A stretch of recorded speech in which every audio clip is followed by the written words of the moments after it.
साहब हमेशा चवंदो आहे त फ़ैसिला थियण खपनि ऐं उहे फ़ैसिला असांखे पाण खे करणु घुरिजनि, छो जो जेकॾहिं को ॿियो फ़ैसिला कंदो त थी सघे थो उहे असांजे हक़ में बि अची सघनि था ऐं असांजी मुखालफ़त में बि अची सघनि था। नाज़रीन, अॼु हिकु अहम इशू ते असां ॻाल्हाईंदासीं। दर्दनाक इशू आहे। गुज़िरियल ॾींहुं बलोचिस्तान में हिकु वीडियो वायरल थी, उन में हिकु औरत आहे जंहिंखे हिकु हुजूम में ऐं मर्दनि जे मेड़ में उनखे गोलियूं हणी क़तल कयो वियो ऐं उन सां गॾु जेका मर्द आहे उनखे बि गोलियूं हणी क़तल कयो वियो आहे। शुरूआती जेका रिपोर्ट हुई या जेका सोशल मीडिया ते जेके ॻाल्हियूं थियनि पियूं त गैरत जे नाले ते उनखे क़तल कयो वियो, उन मर्द खे बि ऐं उन औरत खे बि। ऐं पोइ बाद में अॼु वरी कुझु देरि पहिरियां जेके CM आहिनि बलोचिस्तान जा, उन हिकु प्रेस कॉन्फ्रेंस बि कई आहे। उन्हनि जो चवणु आहे त जेके औरत ऐं जेके मर्द क़तल थिया आहिनि उन्हनि जी पाण में शादी न थियल हुई ऐं इहे अॻु ई शादीशुदा हुआ ॿई, औरत ऐं मर्द, ऐं औरत खे बि 5 ॿार आहिनि ऐं हू इहो बि चए पियो त जेको मर्द आहे उनखे बि ॿार आहिनि ऐं हिननि जी शादी न थियल हुई। वधीक इन जी जांच जारी आहे। पासे हिननि जे इहे दावा कनि पिया त शायदि 1.5 साल खनि पहिरियां हिन जोड़े पसंदि जी शादी कई हुई, उनखां पोइ हिकिड़ो जरगो कोठाए करे हिननि खे अलॻि कयो वियो ऐं फ़तवा इहा जारी कई वई त जेको मर्द आहे या जेको नौजवान आहे उहो हिन ॻोठ में न ईंदो। ऐं कुझु महीननि खां पोइ उहो नौजवान ॻोठ में आयो त उनखे पकिड़े करे उनखे पहाड़ुनि में खणी वञी करे औरत सां गॾु उनखे गोलियूं हणी बेदर्दी सां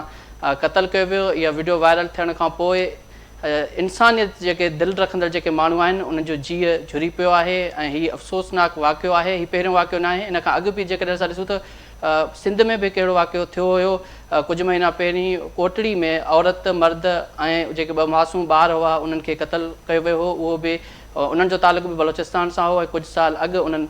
पसंदि जी शादी कई हुई। सो अॼु इन अहम मामले ते असीं ॻाल्हि ॿोल कंदासीं। असां सूरत हाल मालूम करण जे लाइ असांजा सिबी जा जेके रिपोर्टर आहिनि राजेश कुमार साहब, उहे बि असां सां गॾु टेलीफोन लाइन ते मौजूदु हूंदा, जॾहिं त औरत अॻवान मैडम अमर सिंधू बि असां सां गॾु मौजूदु आहिनि। ऐं इन खां अलावा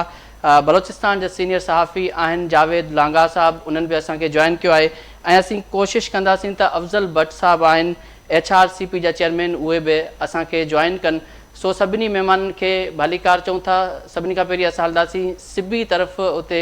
राजेश कुमार असांखे जॉइन कयो आहे ऐं कोशिशि कंदासीं त जेके असुल हक़ीक़तूं आहिनि ऐं राजेश वटि इन मामले बाबति कहिड़ी ॼाण आहे उहे हासिलु कयो। राजेश, अव्हांखे भलीकार चऊं था। सोशल मीडिया ते मुख़्तलिफ़ ॻाल्हियूं आहिनि। CM जेके बलोचिस्तान आहिनि उन्हनि कुझु देरि अॻु प्रेस कॉन्फ्रेंस कई, उन कुझु ॿियूं ॻाल्हियूं कयूं ऐं कल्ह जेका स्टेटमेंट हुई तर्जुमान बलोचिस्तान हुकूमत जी उहा चेंज हुई। छा असुल मामलो छा आहे? जी शुक्रिया। सबसे बड़ी अहम बात तो ये है कि बलोचिस्तान का दरंगे वाला इलाका है जहाँ पे गुज़श्ता कुछ रोज पहले एक सोशल मीडिया पे वीडियो वायरल हुई है जिसमें एक खातून को फायरिंग करके कत्ल किया गया, जिसके बाद वो सोशल मीडिया पे वीडियो जब वायरल हुई है, वायरल होने के बाद बलोचिस्तान हुकूमत ने उसके ऊपर नोटिस लिया था। नोटिस लेने के बाद पुलिस, लेवीज और सिक्योरिटी फोर्स के इदारे हरकत में आ गए थे और उन्होंने रात ही उस वीडियो के मामला को देखते हुए सरदार सातकजई को घर पे छापा मार के उनको गिरफ्तार भी किया था। और गिरफ्तार करने के बाद आज हुकूमत की जानिब से जो कि मुकदमा भी दर्ज किया गया है और मुकदमे में तो सरदार सातकजई समेत 8 अपराध जो जिनकी शनाख्त हुई वो और 14 नामालूम अपराध के खिलाफ मुकदमा भी दर्ज किया गया। और इसके साथ साथ ये भी मैं आपको बताता चलूं, जब ये वाकया पेश आया उसके बाद आज बलोचिस्तान हुकूमत भी चीफ जस्टिस बलोचिस्तान भी इस पे हरकत में आ गए और उन्होंने भी इसके ऊपर नोटिस ले लिया है। नोटिस लेने के बाद 22 जुलाई को उन्होंने इसके हवाले से एक IG पुलिस को भी तलब किया है, चीफ सेक्रेटरी दाखिला समेत। और ये भी मैं आपको बताता चलूं, जब ये वाकया पेश आया इसके लिए चीफ जस्टिस ने एक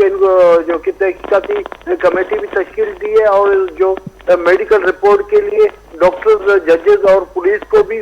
मौके पर पहुंचने की और पोस्टमार्टम की रिपोर्ट जारी करने के भी अहकाम जारी किए हैं। जबकि ये थोड़ी देर पहले ये टीम मौके पे पहुंची है और उन्होंने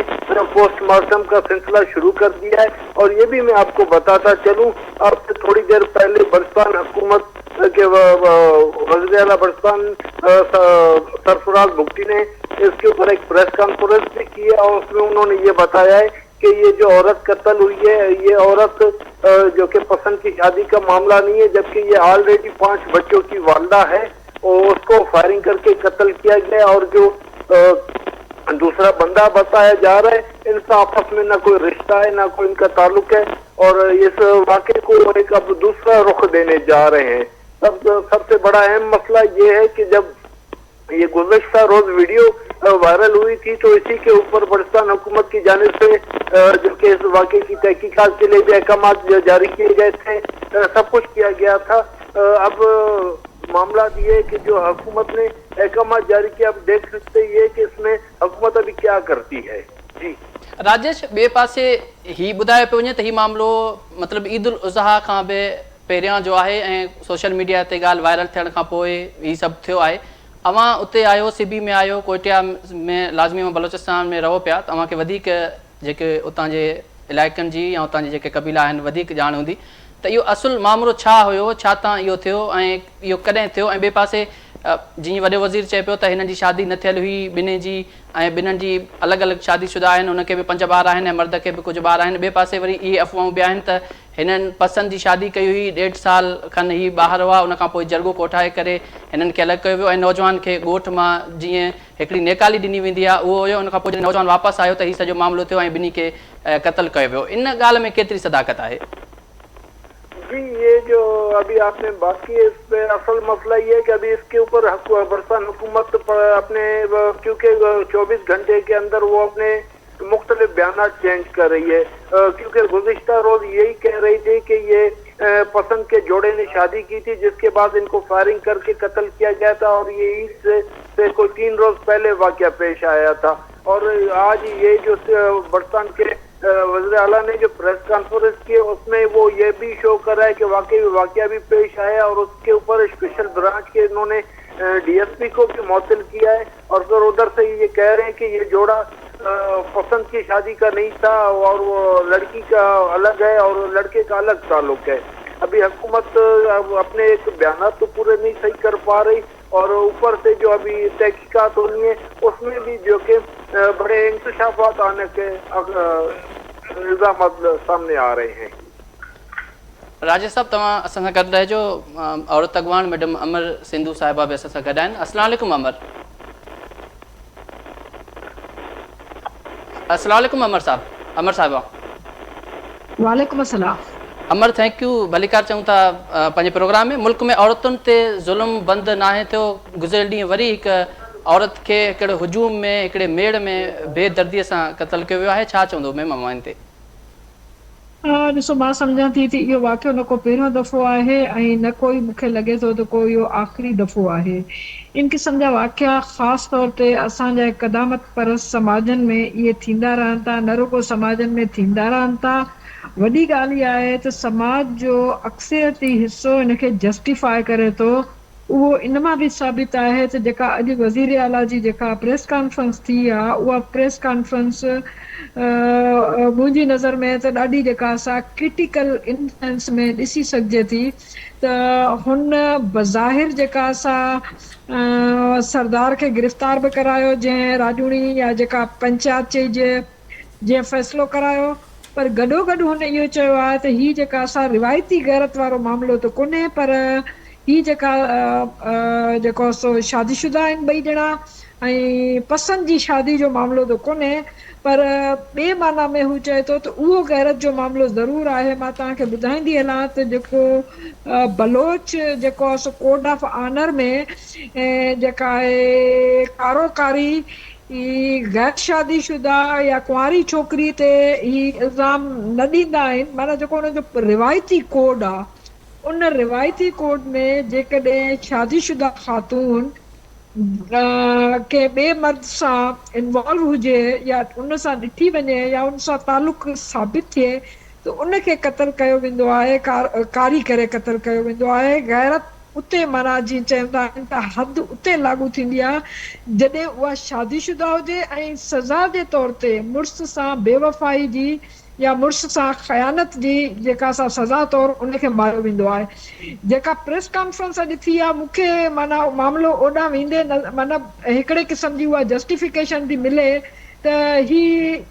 पसंद जी शादी जंहिंजी इस्लाम बि इजाज़त ॾिए थो या ॿिए तरीक़नि सां हुनखे जस्टिफाई करे सघिजे थो, ही उहो मामिलो कोन्हे। ही उहो मामिलो आहे जंहिंमें औरत शादीशुदा आहे ऐं मर्द बि शादीशुदा आहे। मुंहिंजो ख़्यालु इहो आहे त केस खे इन मामले में बिहारण जे बजाए केस खे इहे ॾियणु खपे त हिकिड़े जिरगे खे कंहिं बि शादीशुदा गैर शादीशुदा ॾोह में मुलवस आहे न मुलवस आहे उनखे क़त्ल करण जो जेका असां फतवा कीअं थी जारी थिए, उहो फ़ैसिलो कीअं थो जारी थिए। नंबर 1 उनखे ॾिसणु खपे त उनखे मारण वारा केर बि आहिनि, उहे बजाए इन जे कानून जो सहारो वठनि ऐं पंहिंजे लेखे में इहो इंसाफ़ कीअं था कनि। समाज खे इन तरीक़े सां ॾिसण जी ज़रूरत आहे। अगरि को ॾोह थियो आहे, अगरि का माना ज़ना जो वाक़ियो आहे, तॾहिं बि उनखे अहिड़े तरीक़े सां ॾिसणु खपे। ॿी ॻाल्हि ॿुधाईंदी हलां त जेको समाज एॾो छिरकण जो, मूं हिकु जॻह ते चयो आहे त जेको ड्रामो करे थो त को अहिड़ो क़त्ल अचे थो उन ते छिरकी पवनि था ऐं सॼो समाज अचानक ई अचानक सुजाग बि थी पए थो ऐं अचानक उन्हनि खे लॻे थो त ही क़त्ल का वॾी ॻाल्हि थी आहे। मां तव्हांखे ॿुधाईंदी हलां त सिंध जे अंदरि जेके ऑनर किलिंग जा या इज़त वारे मामले जा जेके क़त्ल आहिनि, उन्हनि क़त्लनि जी तादाद अगरि ॾिसिजे त गुज़रियल जेका असां हिन में 6 महीननि में रुगो कराची जे अंदरि 11 क़त्ल थिया आहिनि। कराची जेको न जेको असां हुनखे न क़बाइली निज़ाम चऊं था, न असां हुनखे अणपढ़ियल समाज चऊं था, हिकिड़ो पढ़ियल लिखियल मेट्रोपॉलिटन सिटी जे अंदरि जेकॾहिं 6 महीननि जे अंदरि 11 गैरत जा क़त्ल थी सघनि था ऐं उन ते समाज नथो छिरके ऐं हिन ते छिरके थो, त इहा अजब ॻाल्हि आहे। ॿिए नंबर ते तव्हांखे ॿुधायां त इन क़िस्म जो वाक़ियो, बल्कि इन खां ख़तरनाक सतह जो वाक़ियो सिंध में थी चुको आहे। उहो जनवरी जे अंदरि हिकिड़ी बुगटी ख़ातून जेका 20 सालनि जी हुई, उन बुगटी ख़ातून घरां निकिती। घरां निकिरण खां पोइ उन जे पुट्स, भाउ, ॾेर ऐं चाचे 5 ॼणनि मथसि कारण जो इल्ज़ाम हयो ऐं उन अज़ीमा बुगटी खे अहिड़े तरीक़े सां मारियो वियो जो उनजो सिसी कटियल हुई। जेका लाश मिली उनजे जेके आहिनि से निस्वानी उज़वनि में तेज़ाब विधल हुयो, उन जूं ॿाहूं कटियल हुयूं, जेके जुदा थियल हुयूं ॿाहूं कटियल हुयूं, धड़ ईअं मिलियो। ऐं ॿियो जेका सॼी जेका उनजी फिगर हुई उन ते जेका असां उहा जीअं चिचिरियल लाशूं मिलनि थियूं, ईअं चिचिरियल लाश जी शक्ल में जेके असां उज़वा जुदा कयल इहा हिकिड़ो जेको आहे लाश मिली। मूंखे इहा ॻाल्हि सम्झ में नथी अचे त असांजो माशरो कुझु मख़सूस क़िस्म जे क़त्लनि ते त पंहिंजी एॾी हैरानगी ऐं छिरक ॾेखारे थो। जेको वाक़ियो मां ॿुधायां पई, उहो वाक़ियो न रुगो रिपोर्ट थियो, उन वाक़िए जी वुमेन सेक्शन फोरम उन ते जेका असां जो नोटिस वरितो, उनजो पहिरीं त उहा लाश जेका असां शनाख्त में न पे आई, उन खां पोइ जॾहिं उनजी शनाख्त थी 5 माण्हुनि ते जेका असां जेका उते बि रियासत जी जेका असां हुन में मतियत में केस दाख़िल थियो आहे, उहे 5 ॼणा जेके उन में उनजो मुड़ुस शामिल आहे, उनजा भाउ शामिल आहिनि ऐं उनजो चाचो शामिल आहे, उहे जेके आहिनि से गिरफ़्तार थिया आहिनि ऐं उहो उन्हनि जा चालान पेश थिया आहिनि। मूंखे हैरत इन ॻाल्हि जी थी थिए त असांजा माण्हू अचानक जेकॾहिं ॿियो किथे वाक़ियो थिए थो या किथे जंहिंजो उन सां तालुक़ कोन्हे, जंहिंजो तालुक़ हुजे थो जंहिं इलाइक़े सां, जंहिं क़बीले सां,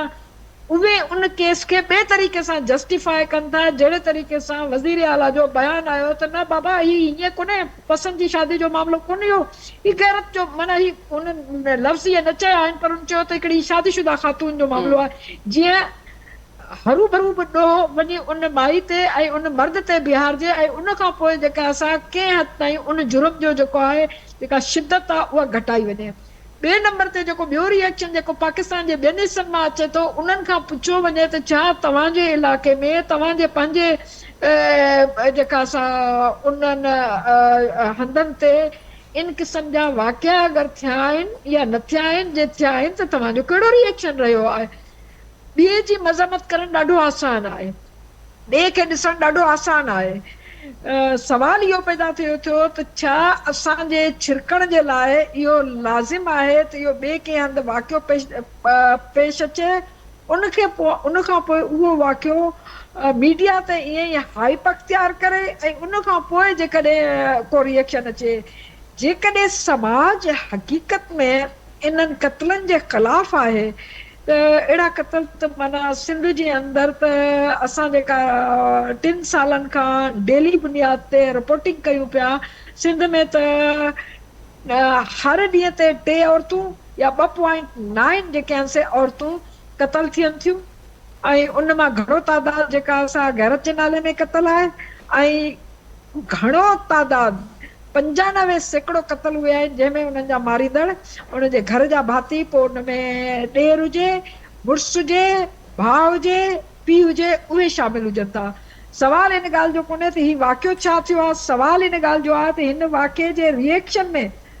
समाज उनखे कहिड़े तरीक़े सां वोट ॾिए थो ऐं समाज उनखे रोकण जे लाइ कहिड़ा उपाउ वठे थो त मां सम्झां थी त हिन केस खे बि हिकिड़ो टेस्ट केस वठिजे ऐं जेके सिंध में रहंदड़ माण्हू आहिनि उन्हनि खे अज़ीमा बुगटी जे केस खे जेको सांगड़ में थियो ऐं दे 13 जमड़ाऊ में शाहपुर चाकर जी पुलिस न रुगो उहो केस दाख़िल कयो इन हवाले सां चई सघिजे थो त सिंध पुलिस हाणे मुख़्तलिफ़ उन दबाव जे करे इन क़िस्म जा केस न रुगो दाख़िल करे थी उनजी कंहिं हद ताईं जेका असां इन्वेस्टिगेशन बि थिए थी पर उते असांखे समाज जो उहो रिएक्शन नज़र नथो अचे जेको रिएक्शन हिन में नज़र आयो आहे हिन केस में पर हिन केस में मां अञा आख़िरी लफ़्ज़ इहे चवंदसि त उन में बानो जी हिम्मत ऐं जुरत जे बजाए उन जी मज़लूमियत ऐं उन जी बेवसी ऐं हेतिरनि माण्हुनि जे आॾो खंबे उनखे मारण वारे मौक़िफ़ खे या उनखे वधीक उजागर कजे त मुंहिंजे ख़्याल में वधीक बहितर थींदो बिल्कुलु अमर साहिब तव्हां सही पियो चयो त ॿिए पासे ॾिसूं त हिकु त हीउ वाक़ियो त लॻभॻि 3 महीननि खां पोइ उहा बि सोशल मीडिया ज़रिए जॾहिं का वीडियो वायरल थी आहे त उहे असांजे आॾो साम्हूं अची वियो ऐं उन खां पोइ स्टेटमेंट मुख़्तलिफ़ वक़्तनि ते चेंज थियनि पिया हिकु पासे तर्जुमान जी ॿी ॻाल्हि आहे वज़ीर आला साहिब जी ॿी ॻाल्हि आहे छा था सम्झो क़ातिलनि खे बचाइण जी कोशिशि त न पई कई वञे हिन मामले में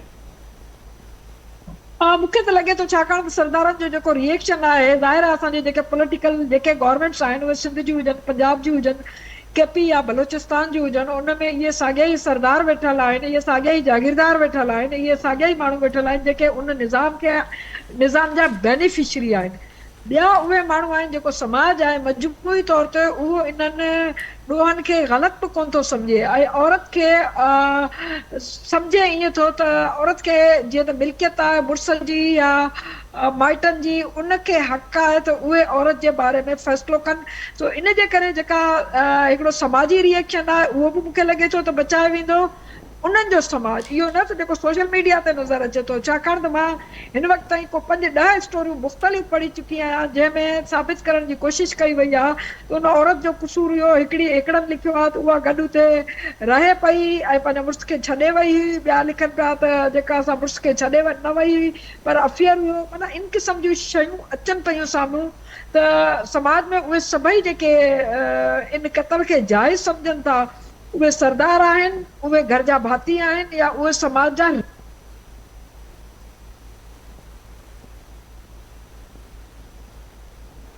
नाज़रीन अमर सिंधु साहिबा सां ॻाल्हि ॿोल जारी रखंदासीं जावेद लांघा साहिब सीनियर तजज़िया निगार आहिनि सीनियर सहाफ़ी आहिनि जावेद साहिब असांखे जॉइन कयो आहे अस्सलाम वालेकुम जावेद साहिब जी वालेकुम सलाम जावेद साहिब अव्हांखे भलीकार चऊं था हिन पंहिंजे प्रोग्राम में अफ़सोसनाक वाक़ियो थियो आहे अव्हां त बलोचिस्तान जा आहियो अव्हां त उन शइ खां अञा बख़ूबी वाक़िफ़ हूंदा बलोचिस्तान में अहिड़े क़िस्म जा जरगा मुख़्तलिफ़ वक़्तनि ते थींदा रहिया आहिनि छा था सम्झो कानून जी का हुते रिट कोन्हे जो अहिड़े अफ़सोसनाक अहिड़ो वाक़ियो पेश आयो आहे तव्हांजे सूबे में ॾिसो मां ॿ जेके मौजूद पैनलिस्ट आहिनि उन्हनि जी ॻाल्हि ॿोल न ॿुधी सघियुसि ट्रेवलिंग में बि आहियां वॉइस क्वालिटी जे करे ख़ासि करे अमर सिंधु साहिबा जी ॻाल्हि ॿोल जा जेको मूं करप्ट कढियो आहे ॾिसो असां पहिरियां मां जेको आहे इन वाक़िए जे ॿिए पासनि खां अॻु में कंक्लूजन ते वेंदुसि अहिड़ी सोसाइटी जेका मेल डोमिनेटेड आहे जेका पंहिंजी ओरिएंटेशन में क़बाइली आहे फिदरी समाज आहे पेट्रियार्कल सोसाइटी आहे उते कंहिं बि औरत जो जेको क़त्ल थियणु आहे उन सां अल्टीमेटली सिविल सोसाइटी जेका कमज़ोर आहे उहा बीठी आहे मीडिया बीठी आहे सोशल मीडिया बीठी आहे वाक़ियो रिपोर्ट थियो ऐं हुनजो ॾुख दर्द ऐं हिन ते जेका कंडेमनेशन आहे उहा हर पासे थींदी पर एंड रिज़ल्ट हुनजो इहो हूंदो त क़बाइली पेट्रियार्कल सोसाइटियुनि में मजमूई तौर उतां जूं हुकूमतूं सरकारूं सिस्टम क़बाइली जरगा ऐं जेको बैलेंस ऑफ पावर आहे उहो कॾहिं बि औरत सां गॾु न बीहंदो आहे। उहा कहिड़ी बि विक्टिम हुजे, कहिड़ी बि मज़लूम हुजे, राइट साइड ते हुजे, हुनजा हक़ हुजनि, इहा हिकिड़ी बिटर रियलिटी आहे हिन सोसाइटी जी। तव्हां जेकॾहिं इन लेंस खे रखी करे मेजर कंदो बलूचिस्तान खे त हिन वाक़े ते जेको आवाज़ थियो आहे या जेको एहतजाज थियो आहे उहो तमामु वॾो पावरफुल आहे। अदरवाइज़ ईअं थींदो कोन्हे, पुराणो वाक़ियो थियो ऐं उहो सरफेस थियो, हुन ते सॼी सोसाइटी जेका आहे बलूचिस्तान जी सिविल सोसाइटी कमज़ोर आहे। हुन खां ॿाहिरि जेको पाकिस्तान में सिंध में ख़ासि करे जेको रिएक्शन आयो आहे या हुकूमतुनि ते जेको प्रेशर पियो आहे, हुकूमत जेका मौक़ो मटाए वई आहे ऐं आहिस्ते आहिस्ते इहा हुकूमत मौक़ो मटाईंदी रहनि, छाकाणि जो ट्राइबल सिस्टम जो जेको बैलेंस आहे उहो सरकारनि जे हक़ में हूंदो आहे। हितां वरी सरकारूं इन ट्राइबल सिस्टम जे आसिरे ते कमु कंदियूं आहिनि। जॾहिं वीक मुआशी सिस्टम हुजे, वीक पॉलिटिकल सिस्टम हुजे, रिट न हुजे, ॿिया तमामु घणा सोशो पॉलिटिकल इशूज़ हुजनि, हिकिड़ो कॉन्फ्लिक्ट जीअं सूबे में हले ऐं काफ़ी सालनि खां हले, त इन वाक़े जो जेको बेनिफिट आहे उहो सिस्टम जा जेके स्टेटस को जा फोर्सिस आहिनि अल्टीमेटली उन्हनि जे पासे वञिणो आहे। कल्ह जेका डेवलपमेंट हुई सरकार तरफ़ां अॼु बि आहे, अॼु ऑल टुगेदर वाक़े खे ॿियो रुख ॾिनो थो वञे त हुनजे अॻ में शादी थियल हुई, उन्हनि कानूनी शादी न कई हुई ऐं एतिरो वक़्तु चालाए पे गॾु गया, छो आया, छो उन्हनि खे जरगे चयो वापसि अचो, तव्हांखे कुझु न थींदो। इहे सभु शयूं हाणे आहिस्ते आहिस्ते इहो इन करे जो हिकिड़ो कबीले जो जेको नोटेबल आहे उहो नॉमिनेट थियो आहे, जरगे खां पोइ इहो क़तलु थियो आहे, त सॼी सोसाइटी क़बाइली सोसाइटी हुनजा जेके बि आर्गन्स आहिनि उहे इन मामले खे उन्हनि धुरनि खे बाक़ी जेके ज़िंदा बचियल आहिनि उन्हनि खे बचाइण जी कोशिशि कंदा, छाकाणि जो उहे सभई मर्द आहिनि, उहे ट्राइबल सोसाइटी जो लाज़मी हिसो आहिनि। औरत खे इंसाफ़ न मिलियो आहे। अॻु में बलूचिस्तान में 5 मायूं जेके आहिनि उहे मारे क़बर में फिटो कयूं आहिनि, उन्हनि जो डिस्प्लेस थियो आहे, ह्यूमन राइट्स तंज़ीमुनि कयो आहे ऐं घणी जॻह थींदी आहे पर हुनखे को इंसाफ़ न मिली सघियो आहे। ऐं हिन बि वाक़े में मां इन करे कंक्लूजन खां शुरू थियुसि त बलूचिस्तान हुकूमत जे पुरतनि बावजूदि इहो मामिलो जेको आहे तारीख़ जे डस्टबिन में हलियो हूंदो। हा, इहो थियो आहे हिन ज़मीर खे जाॻायो आहे सिविल सोसाइटी जेका बलूचिस्तान जी कमज़ोर आहे, अदीब दानिश्वर सहाफ़ी, उन्हनि जो हिकिड़ो भरपूर आवाज़ जेको आहे कंडेमनेशन में उथियो आहे। इहा हिकिड़ी सोसाइटी में पॉज़िटिव शइ आहे जेका अॻिते असां कमु ईंदी। जावेद साहब, जेकर ॾिसूं त हिन मामले खे तक़रीबन 3 महीननि ताईं लिकायो वियो आहे, इन जे पुठियां कहिड़ा सबब थी सघनि था तव्हांजी नज़र में? मूं जीअं अर्ज़ु कयो जेको क़बाइली सोसाइटी आहे उनजी सीक्रेसी ऐं राज़दारी डायनामिक्स हूंदी आहे। न सिर्फ़ु इहे वाक़िया बल्कि हिते जेके चोरी चकारूं, पुरुनि जा वाक़िया या ॿियूं वारदातूं थींदियूं आहिनि, तव्हांखे ख़बर आहे उहे होमोजोनियस जेके कबीला हूंदा आहिनि, हिकिड़ी ज़ात बिरादरी हिकिड़े मोहल्ले में हिकिड़े ॻोठ में रहंदड़, उते सॼी राज़दारी जेका आहे उहा सरदार जी मर्ज़ी सां थींदी आहे। का शइ जेको उते थींदी आहे त उहो बि तव्हांजो टकरी सरदार कंदो आहे, जेकॾहिं लिकाइणी हूंदी आहे त उहो कंदो आहे। ही हिकिड़ी हेट्रोजीनियस सिंध ऐं पंजाब वांगुरु ॻोठ कम्यूनिटीज़ जिते मुख़्तलिफ़ आदत जा माण्हू ख़्याल ऐं सरदारी निज़ाम खां ॿाहिरि रहंदड़ माण्हू हुजनि जंहिंखे कॉन्सिक्वेंसिस जी ख़बर न हुजे। हिते इन खां वधीक जेके वॾा वाक़िया आहिनि क्राइम जा, सोशल क्राइम जा ऐं ॿिया जेके माशी क्राइम आहिनि उन्हनि जा ईअं ई दॿियल दफ़न थियल हूंदा आहिनि। ऐं जॾहिं औरत जो मामिलो अचे, ट्राइबल अना जो हुजे, ट्राइबल ईगो जो हुजे ऐं पसंदि जी शादी जो हुजे, पोइ त थी नथो सघे जो सोसाइटी हुनखे ईअं ज़ाहिर करे। इहा इतफ़ाक़ी वीडियो आहे कंहिं दिलि वारे इंसान जेको न रखी सघियो आहे, हिन ज़ुल्म ते उहो पढ़ंदो रहियो आहे, उन हिनखे वायरल कयो या फिरंदी घुमंदी जेका आहे बलूचिस्तान में अची वई। इहो ख़ुदि हिकिड़ो सोशल मीडिया जो मौजूदु आहे जंहिं हिकु दफ़न थियल केस खे ज़ाहिर आहे अॼु बॉडीज़ खे एक्ज़्यूम कयो थो वञे, ख़बर कुशाइगी थिए, उहे बॉडी कंज़्यूम थी वई हूंदियूं, हाणे उन्हनि खे खोले ऑटोप्सी कई पई वञे। त ट्राइबल सोसाइटी वटि तमामु घणा राज़ हूंदा आहिनि, उहे सॼा जेके आहिनि हज़म थी वेंदा आहिनि। उहे डायनामिक्स आहे हिन सोसाइटी जी, न सिर्फ़ु बलूचिस्तान जी पर दुनिया जी जेके ट्राइबल सोसाइटीज़ आहिनि उन्हनि जी इहा डायनामिक्स आहे। अच्छा जावेद साहब, हुकूमत केतिरी संजीदा आहे हिन मामले में? छा था सम्झो कुझु गिरफ़्तारियूं बि थियूं आहिनि ऐं जेका हिकिड़ो क़बाइली जेका सरदार चइजे या चङो मुड़ुसु चइजे उनखे बि ॿुधण में आयो त गिरफ़्तार कयो वियो आहे ऐं केस बि दाख़िल थी वियो आहे। छा था सम्झो उन्हनि खे सज़ाऊं मिली सघे थियूं कानून मूजिबि? ॾिसो, सिर्फ़ु कानून ई रुकावट आहे हिन में, छाकाणि जो हाणे जरगनि जा जेके फ़ैसिला आहिनि ख़ासि करे कारोकारी जा या औरतुनि खे क़तल करण वारा, उन्हनि खे कानून बिल्कुलु गैर कानूनी करार ॾेई छॾियो आहे ऐं इहो क्राइम डिक्लेयर करे छॾियो आहे। हिन खां सवाइ इन जे जो कानून जी लिखत में जेका डेटरेंस आहे, बाक़ी बलूचिस्तान में का बि अहिड़ी डेटरेंस कान्हे का जेका मक़तूल आहे ऐं मक़तूल खे इंसाफ़ ॾियारे सघे या उन्हनि जो जेको उन्हनि जो जेको राइट हो पंहिंजो उन्हनि जो जेको एक्सरसाइज़ थियो उन ज़िंदगी गुज़ारण जो गॾु रहण जो उन्हनि खे इंसाफ़ ईअं न मिली सघंदो। कानून लिखत में आहे, ज़ाहिर आहे पोइवारी करण वारी इमीडिएट फैमिली हूंदी आहे, वारिस हूंदा आहिनि, पीउ हूंदो आहे, ॿाहिरि हूंदा आहिनि, इहे सभु उन ॾोह जो हिसो रहिया आहिनि, वीडियो जो हिसो रहिया आहिनि, क़तल करण जो हिसो रहिया आहिनि। त कोर्टनि जो तव्हांखे जस्टिस सिस्टम जी ख़बर आहे, उते एतिरी डिघी लेंदी लिटिगेशन हूंदी आहे, थकाईंदड़ कानून हूंदो आहे। सरकार ज़ाहिर आहे पंहिंजी ड्यूटी पूरी करे वरी बिज़नेस एज़ यूजुअल ॿियनि कमनि में, छाकाणि जो बलूचिस्तान में जेके इशूज़ आहिनि, ख़बरूं आहिनि, उहे नदी वांगुरु वहंदियूं रहंदियूं आहिनि। अॼु असां वटि इहा ख़बर आहे, हिन ते था ॻाल्हायूं, सुभाणे हिन खां ॿी डिफरेंट सोशो पॉलिटिकल ख़बर हूंदी, उन ते ॻाल्हाए वेंदो, उन ते डिस्कस हूंदो या विसरी वेंदी। मामला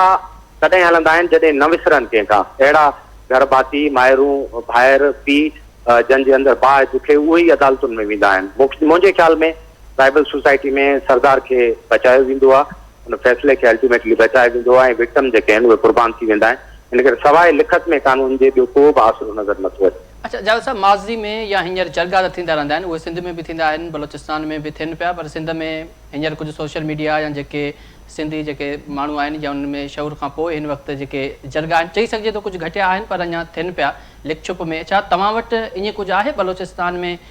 कानून हुजे या जेके जरगा जेके कंदड़ आहिनि उन्हनि ख़िलाफ़ का कार्रवाई थी हुजे? न, हिते त जरगो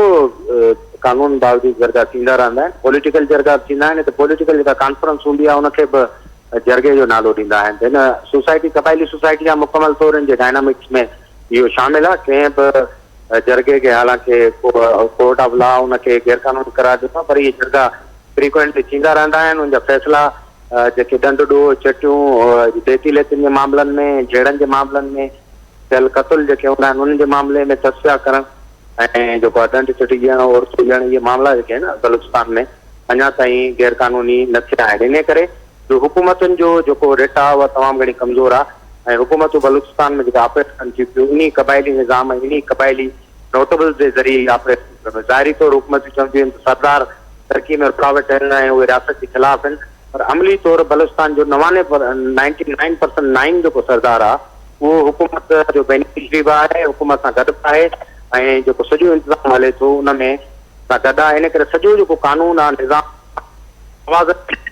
क़बाइली सरदार, नोटेबल्स, इन्फ्लुएंशियल ऐं जेकॾहिं टोटलिटी चइजे त मेल डोमिनेटेड सोसाइटी आहे, उहो मर्दनि जे हक़ में हमेशह हूंदो आहे।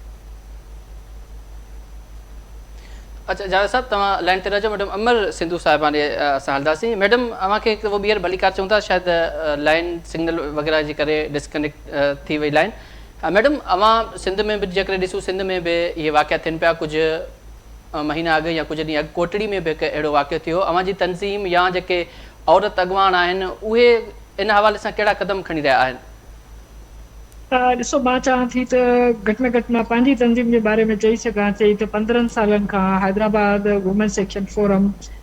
जेको कमु करे रहियो आहे उन जा नतीजा कहिड़ा निकिता त असां सभ खां पहिरीं जिरगनि जेके पहिरीं जेका मूवमेंट हलाई, जंहिंमें सॼी पाकिस्तान सिंध जे सभिनी ज़िलनि में वञी प्रेस कॉन्फ्रेंसूं कयूंसीं ऐं बार काउंसिल्स खे असां ख़िताबु कयो, बार एसोसिएशन सां मिली ऐं इन्हनि सां प्रेस क्लबनि सां मिली। तव्हांखे ॿुधायां त उन जिरगा सिस्टम जे ख़िलाफ़ जेका तहरीक हली, उन तहरीक जो नतीजो इहो निकितो हुयो जो मूंखे यादि आहे, हाणे त मरहूम आहे, मरहूम जेका मंज़ूर पंवर साहब जेको जिरगा उन जे तौर ते मशहूरु हुयो सरदार, उन्हनि वञी जिरगा ख़ासि तौर ते औरतुनि जा जंहिंमें जिरगा हूंदा हुआ उहे जिरगा उन्हनि बलोचिस्तान में कराइण शुरू कया त जेके आहिनि से औरतूं जेके आहिनि से असांजे पोयां पइजी वेंदियूं। जेके कुझु असांखे शिकारपुर जे दोस्तनि पाण ॿुधाया त हाणे जेके जिरगा आहिनि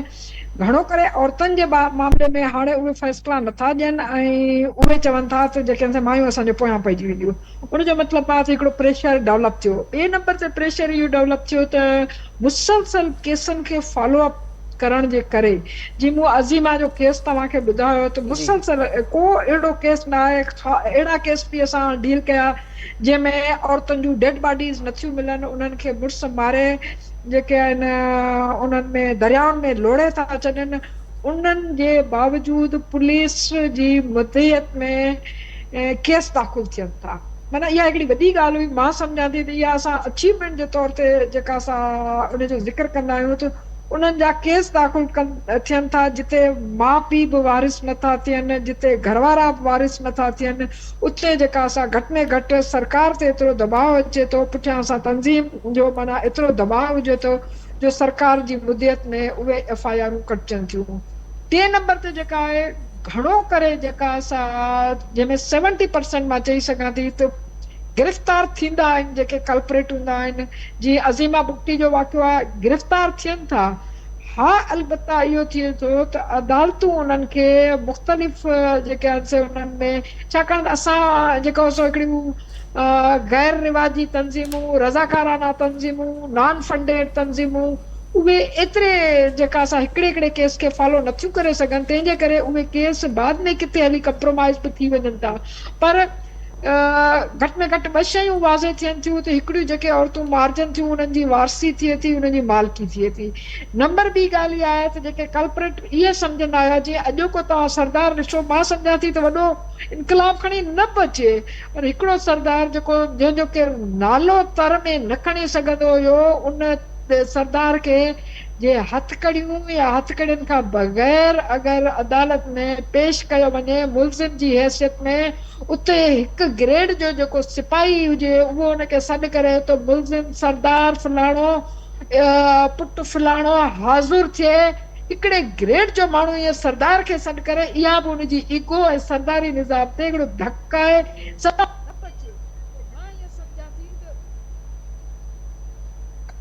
मां ईअं सम्झां थी त इहो ज़रूरु जेका असां उन में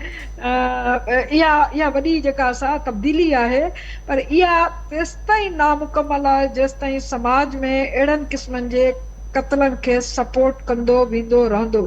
ऐं सपोर्ट जेको समाजी सपोर्ट आहे, जेका उन जी जेका जस्टिफिकेशन मिले थी त माना हीअं थियो, जीअं हाणे जस्टिफिकेशन आई त माई त शादीशुदा हुई, माई त जेका असां बेवफ़ाई कई, माई त जेका हीअं कई, त इन क़िस्म जी जस्टिफिकेशन जेसितोणी समाज मां ईंदी रहंदी तेसितोणी इहे ख़तमु न थींदा। पर इहो तव्हां विसारे छॾियो अॻे जेके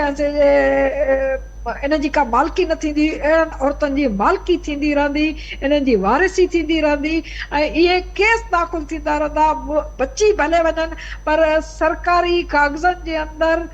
थाणनि जे अंदरि उन्हनि जो नालो मुल्ज़िम जी हैसियत सां दर्ज थी वियो। हाणे छा बि थी पवे, इहा हिस्ट्री उन्हनि जी रहंदी त हू हिकिड़े क़त्ल केस में मुल्ज़िम जी हैसियत में सॼा विया। जी महिरबानी मैडम अमर सिंधु साहिबा। राजेश ॾे असां हलंदासीं। राजेश, गिरफ़्तारियूं त थियूं आहिनि, केतिरियूं गिरफ़्तारियूं थियूं आहिनि, ऐं ॿिए पासे जेके क़त्ल थिया आहिनि औरत ऐं मर्द, छा उन्हनि जो हिकिड़े ई क़बीले सां वास्तो आहे या अलॻि अलॻि क़बीला आहिनि उन्हनि जा? जी जेको वाक़ियो हली रहियो आहे, इनमें जेके हिकु औरत ऐं मर्द जेके क़त्ल थिया आहिनि, इन्हनि ॿिन्हिनि जो जेको आहे कि ॿिन्हिनि जो अलॻि अलॻि क़बीलो आहे। और इन खां अलावा जेको आहे हिकु सरदार सातक ज़ई खे जेको इन्हनि गिरफ़्तार कयो आहे, उन खे उनखां अलावा बि उन गिरफ़्तारी अमल में न आहिनि। उन जे लाइ जेको आहे मुख़्तलिफ़ मक़ामात ते छापा हया पिया वेंदा आहिनि। और इन खां अलावा जेको जावेद अॼु ॻाल्हि करे रहियो क़बाइली सिस्टम जे हवाले सां, जेॾी महिल सातक ज़ई जे क़बीले जे सरदार खे जेॾी महिल गिरफ़्तार कयो वियो, उनजे घर ते छापो हणी, उन खां बाद अमाइदीन जी खां पोइ जेको आहे त मुज़ाहमती बयान अचण बि शुरू थी विया आहिनि, के इन हवाले सां उहे हिकु जिरको बि तलब कंदा कि जेको आहे जेको वाक़ियो पेश आयो आहे उन जे क़बीले जे सरदार खे जेको गिरफ़्तार कयो वियो आहे, जेको इहो बिल्कुलु सरासर ग़लति आहे। और इहो बि मां दसी थो हलां, इन हवाले सां इन टाइम बरसात हुकूमत पाण जेको आहे त बिल्कुलु भूसाड़ जो शिकार थियल आहे, और जेको आहे त सख़्तु परेशानी में अची रही आहे। छो जो इन टाइम जेकी बरसात हुकूमत आहे उन में जेको आहे त क़बाइल सरदार जे जेके उनमें जेको वज़ीर बि शामिल आहिनि, और उनमें जेको आहे त मिनिस्टर या जेके बि आहिनि उहे बि जेको आहे त इन मामलात में लाज़मी जेको पंहिंजे कफ़ार खे जेको आहे त सपोर्ट कंदा। जी अच्छा राजेश, ॿिए पासे इन मामले में चवनि था त जेका औरत ते गोली हलाईंदड़ आहे उहो उनजो भाउ आहे, छा उन्हनि जे भाउ खे या जेका छोकिरी आहे उनजे घर मां कंहिं भाउ खे या कंहिं ॿिए फ़र्द खे गिरफ़्तार कयो वियो आहे इन केस में? जी इन हवाले सां कंहिं बि माण्हू खे गिरफ़्तार न कयो वियो आहे। और थोरी देरि अॻु जेकी बरसात जे वॾे वज़ीर जेकी प्रेस कॉन्फ्रेंस कई आहे, उन जो इहो चवणु आहे कि जेको FIR बि दिया थी FIR भी जेको सरकार कई आहे और इन हवाले से असां छोकिरी न छोकिरे जे पासों कंहिं माण्हुनि जेको आहे अञा ताईं दरख़्वास्त ॾिनी आहे उन्हनि जे लवाइकी सां या जेॾी महिल राब्तो करण जी कोशिशि कई आहे त उहे घरनि में बि न आहिनि और उन्हनि जे घरनि खे और जेको आहे उहे हिक ॿिए काथे शिफ्ट थी विया आहिनि। महिरबानी राजेश, महिरबानी मैडम अमर सिंधु साहिबा, जावेद लांघा साहब। नाज़रीन, असांजे प्रोग्राम जो वक़्तु पुॼाणी ते पहुचे पियो। अॼु हिकु अहम इशू ते असां ॻाल्हि ॿोल कई आहे। हीउ अहम इशू आहे नाज़रीन, बलोचिस्तान में हिकिड़े औरत ऐं हिकिड़े मर्द खे विच मेड़ में क़तल कयो वियो, जेतोणीकि इन समूरे मामले जो बलोचिस्तान जे चीफ जस्टिस बि नोटिस वरितो आहे ऐं जेका हुकूमत जी जेका स्टेटमेंट आहे त हू चवनि पिया त असीं कुझु माण्हुनि खे गिरफ़्तार बि कयो आहे ऐं अञा गिरफ़्तारियूं थींदियूं, छापनि जो सिलसिलो जारी आहे। पर हिन केस में हीउ केस बलोचिस्तान जे हुकूमत लाइ हिकु टेस्ट केस आहे ऐं हिन केस में जेके जवाबदार आहिनि असां कोशिशि मुतालबो कयूं था हिन प्लेटफॉर्म तां ऐं पूरे मुल्क में जेके माण्हू आहिनि उहे इहो मुतालबो कनि पिया त जेके बि क़ातिल आहिनि उन्हनि खे गिरफ़्तार करे उन्हनि खे सज़ा ॾिनी वञे। सो प्रोग्राम जो वक़्तु पंहिंजी पुॼाणी ते पहुचे पियो। वक़्तु गुज़ारे कंदा इजाज़त, अल्लाह निगहबान।